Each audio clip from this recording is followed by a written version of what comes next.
মহিমা কত দিন কত রাতে তোমারই নামকে হারে করি হরি হরি বলে তোমার বিচারে করি তথাপি তো তোমারে দরে ক্ষণে পোয়ারাই অবশ্য তোমার লীলা মরি ডরে ক্ষুদ্র প্রাণে কি বুঝিম প্রভু বারু যিয়েই নহক লাগে চিরদিন মই তোমার নামরে তপস্যাতে ব্রতী থাকিম প্রভু ব্রতী থাকিম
হৃদয়ত জগাব লাগিব প্ৰেমৰ মন্দাকিনী দয়া মুখত মৃদু হাঁহি অন্তৰত প্ৰেমৰ জোৱাৰ তুলি গৰ্ভই ভাগৱত চুৰ কৰি নষ্ট কৰি দি ব্ৰহ্মচৰ্য তেতিয়াহে যুবৰাজ কলিৰ কাৰ্য কিন্তু কি উপায় নেব মুক্তি তাৰ সাথে যাও উপায়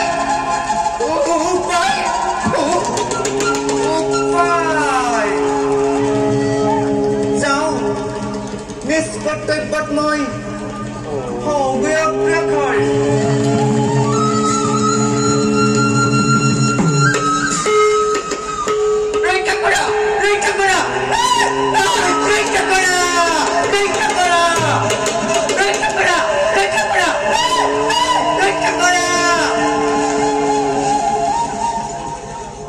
অকস্মাৎ এই গভীৰ অৰণ্যৰ মাজত কাৰ আৰ্তনাদ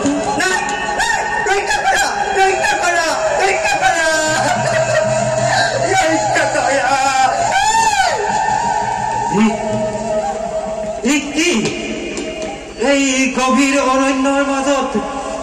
অবলাৰ উপৰত কোনে কৰে অত্যাচাৰ ইজিয়েই নহওক বিপদত দায়িত্বজনক ৰক্ষা কৰা আমাৰ কৰ্তব্য ভয় নাই দেৱী আমি আছো তোমাৰ হয় নাই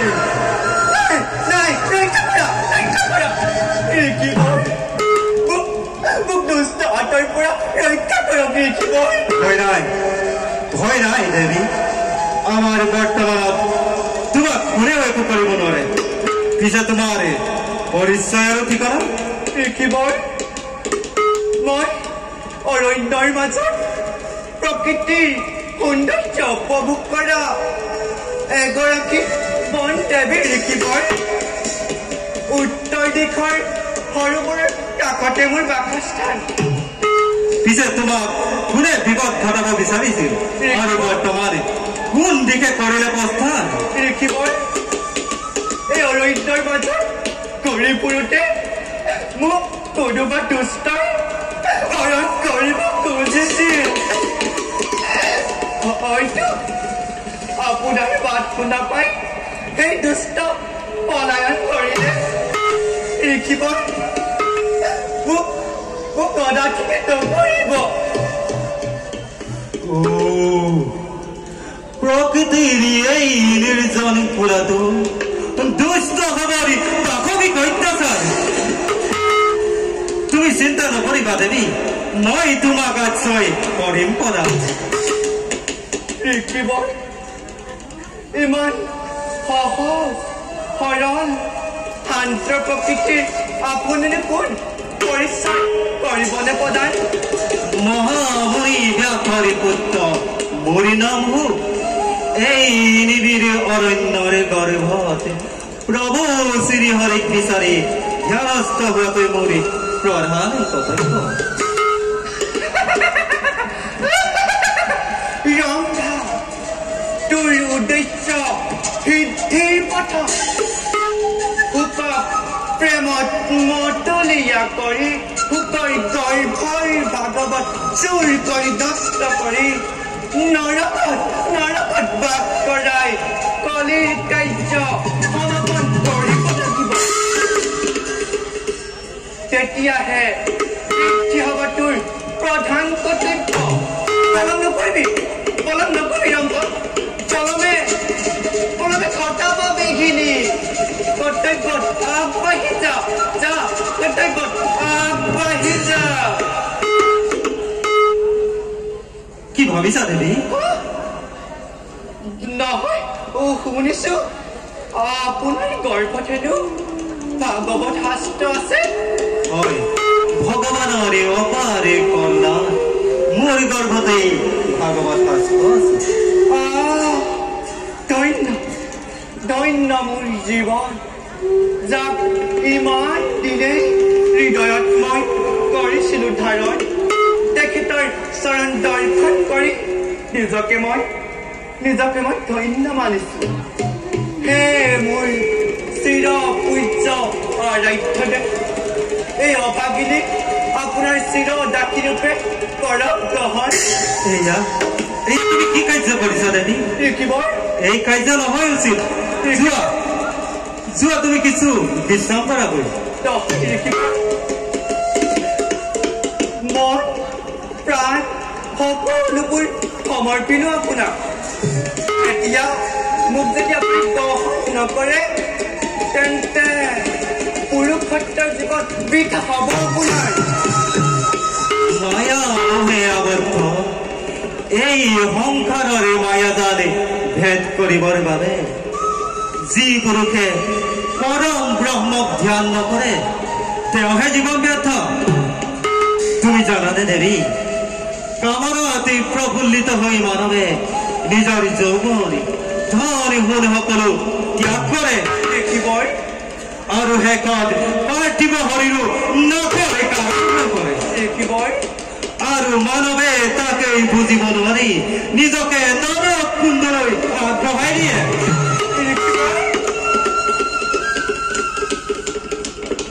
দিব্য বস্ত্ৰ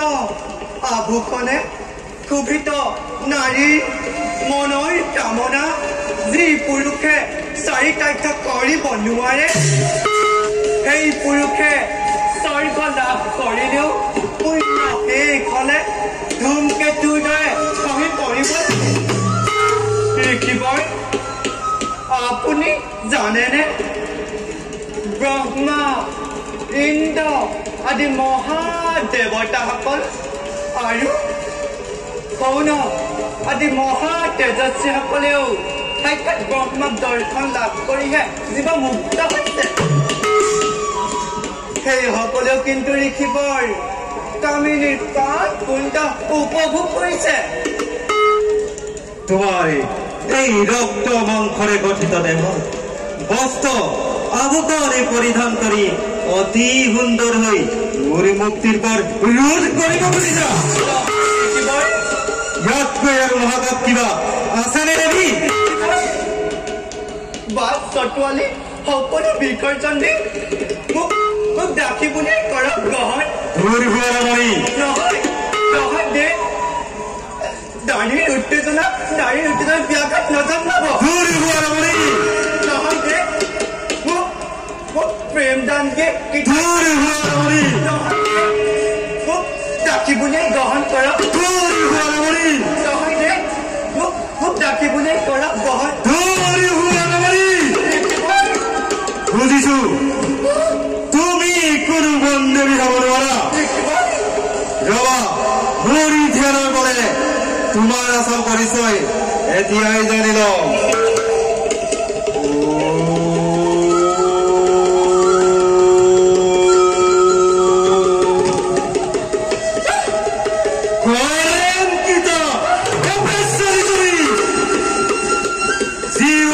তুমি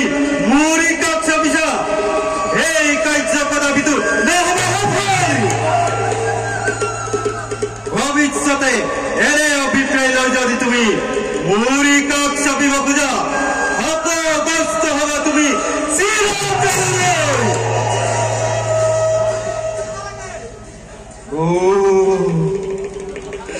তোমাৰি উপস্থিতিতে মোৰ এই পবিত্ৰ আশ্ৰম চিৰদিনলৈ মৰি কলকিত এই আশ্ৰম মই এতিয়াই ত্যাগ কৰিলো জয় শ্ৰীহৰি জয়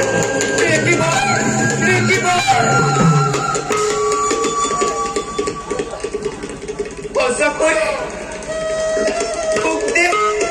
আশ্ৰমে গুচি গ'ল মোৰ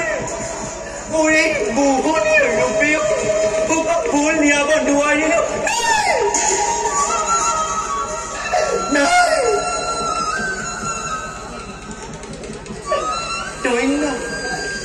ধন্য ভূতে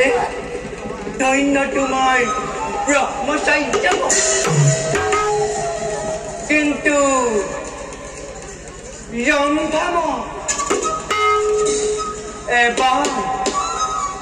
এবাৰ নোৱাৰিলো যদিও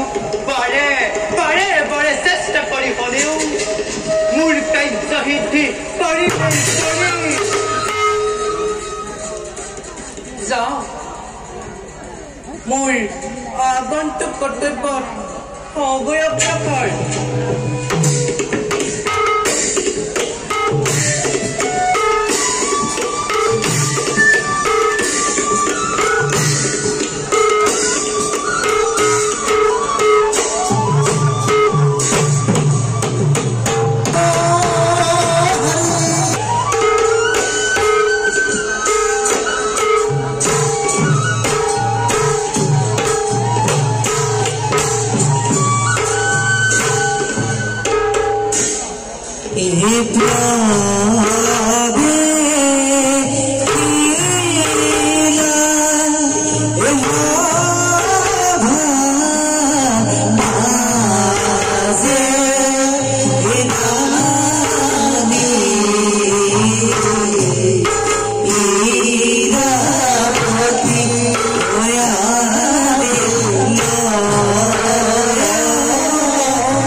শান্ত সৌম্য অতি ধৰ্মপৰায়ণ স্বামী খুব শাসনত চাৰিৰ পূৰ্ত সৈতে সুখে বাস কৰি আহিছো এই হস্তিনাপুৰত হে প্ৰভু নাৰায়ণ হস্তিনাপুৰৰ সুখ সমিতি সদায় যেন অটুট থাকে প্ৰভু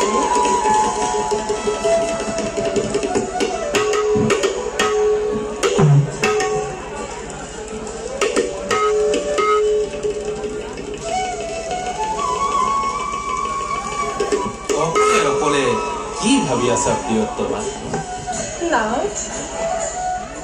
আপোনাৰ কথাকে ভাবি আছো প্ৰিয়তমা সুন্দৰৰ ব্যাখ্যা দেখোন আজিও নিদিলে না শাস্ত্ৰত কৈছে সত্যম শিৱম সুন্দৰ তেন্তে শিৱই সুন্দৰ নেকি শিৱই সুন্দৰ হলেও শৰতৰ মধুৰ জোনাকী নিশাত মুৰুলীৰ মধুৰ জংকাৰত গোপীসকল প্ৰেম উন্মাদিনী হৈছে আৰু সেই পূৰ্ণ ব্ৰহ্মস্বৰূপ মুৰুলীধাৰী শ্ৰীকৃষ্ণকে সুন্দৰ বুলি কোৱা জগতত যদি ভগৱান সুন্দৰ হয় তেন্তে সুন্দৰীনো কোন নাথ যাৰ ৰূপত স্বয়ং নাৰায়ণ ভুল গৈছে যাৰ হাতত কমল পুষ্পই শোভা পাইছে হে জগত মাতৃ লক্ষ্মী দেৱীকেই সুন্দৰী বুলি কোৱা হয় আৰু আপোনাৰ মনত তোৰ মনত তুমিয়েই লক্ষ্মী ৰূপা জীৱন দায়িনী প্ৰেম দায়ী নাথ যিদিনাই ধৰি তোমাৰ গলত বৰমাল্য কৰিলো প্ৰদান সেইদিন ধৰি তোমাকেই মোৰ হৃদয়ত স্থান দিছো প্ৰিয় শলাগৰ শৰাই প্ৰদান মোক লাজ দিব নালাগে মই আপোনাক যিমান মৰম দিছো তাতোকৈ ময়ো পাইছো গতিকে শলাগৰ পাত্ৰ নহওঁ প্ৰিয়ে নাথ ভাগি সেৱা কৰিব উঠা প্ৰিয়ে নাথ তুমি অতি ভাগ্যৱতী পাণ্ডৱৰ ছোৱালী ব'লা প্ৰিয়ে খন্তে বিশ্ৰাম কৰি বলক নাথ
এইবাৰ তোৰ কৰ্তব্য অতিকে গধুৰ দৈত্য আৰু মানৱৰ মাজত তই সংঘাতৰ সৃষ্টি কৰিব লাগিব দৈত্যকাল বৰ্তমান এই অৰণ্যলৈ আহিব ধৰিছে অন্যহাতে পৰীক্ষিতৰ সেনাপতি চন্দ্ৰকেতু এই অৰণ্যতে মৃগয়াৰ বাবে কৰিছে বিচৰণ প্ৰথমে দৈত্যকালক মোৰ ৰূপত মই কৰিম মোহিত তাৰ পাছত চন্দ্ৰসেনৰ লগত বিবাদৰ মই কৰিম আৰম্ভ তাৰ লগে লগে যেনে তেনে কৰি হ'লেও চন্দ্ৰসেনৰ লগত বিবাহ পাশত মই আবদ্ধ হ'বই লাগিব কাৰণ ভোগদেৱো বৰ্তমান হস্তিনাপুৰতেই আশ্ৰয় কৰিছে নহয়। হৌৱা দৈত্যকাল এই অৰণ্যলৈ আহিব ধৰিছে। মই এই স্থানতেই মোৰ মায়াৰ খেলা কৰো আৰম্ভ।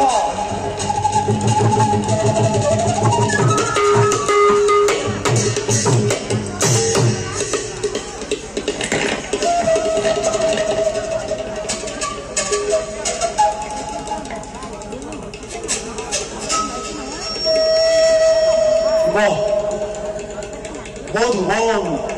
পূৰ্বতকৈ অধিক জাতিষ্কাৰ হৈ পৰিছে। এই কথা দাদাই জানেৰে মনত বৰ আনন্দ লাগিব।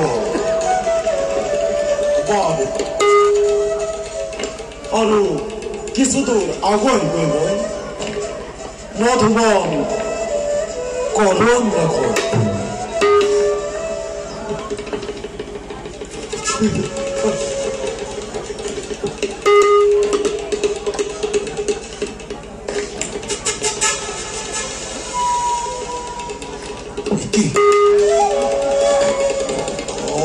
অৰণ্যৰ বনৰ মাজত কোনেই সুন্দৰী নাৰী।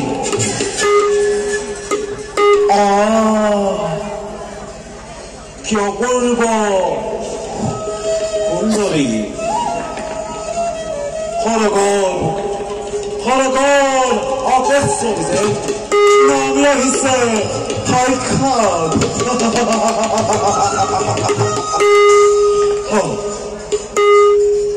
নাই তেনে এই সুন্দৰীক আশ্ৰয় দি পত্নীৰূপে গ্ৰহণ কৰিবই লাগিব।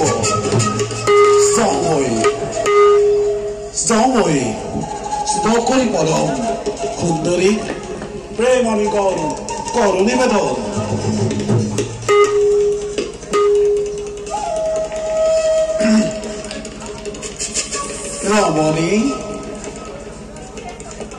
ৰমণী চোৱাচোন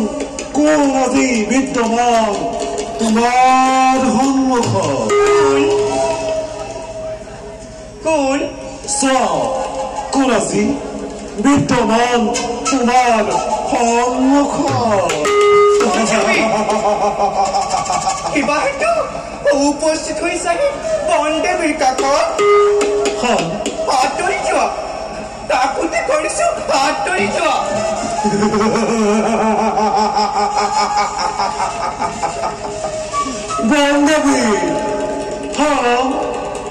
বনদেৱী অপশ্বৰী যিয়েই নোহোৱা সেইবোৰ জানিবৰ মোৰ নাই প্ৰয়োজন। ৰমণী তোমাৰ ৰূপ লাৱণ্য দেখি মই যে একেবাৰে মতলীয়া হৈ পৰিছো। লৈ যাওঁ আহনা ইমান স্নেহ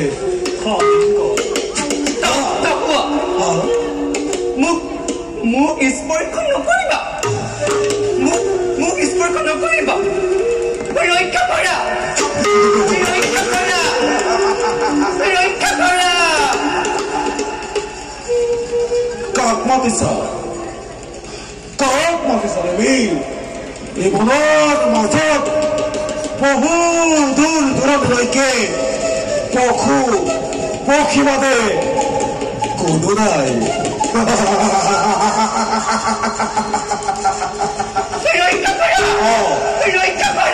কৈছো দিয়ৰা তোমাৰ স্নেহ নিগম কামৰ বনেৰ দগ্ধ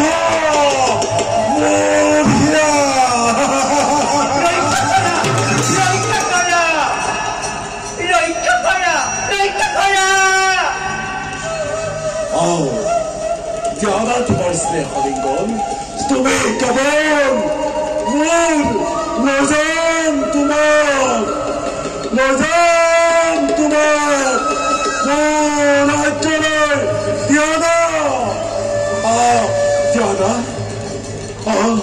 ত্যাগা একেবাৰে স্নেহ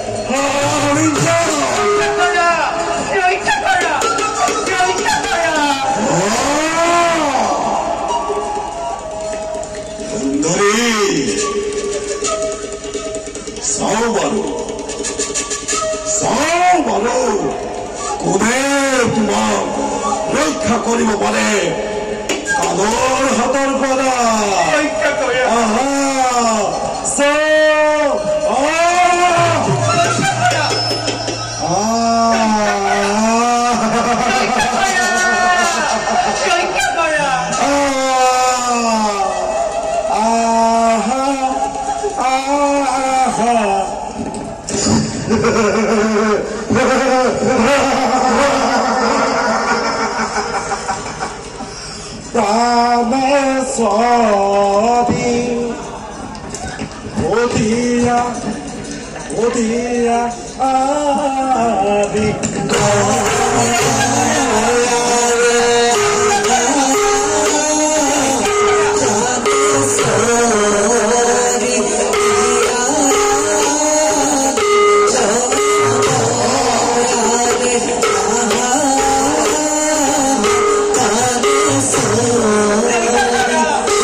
কোনে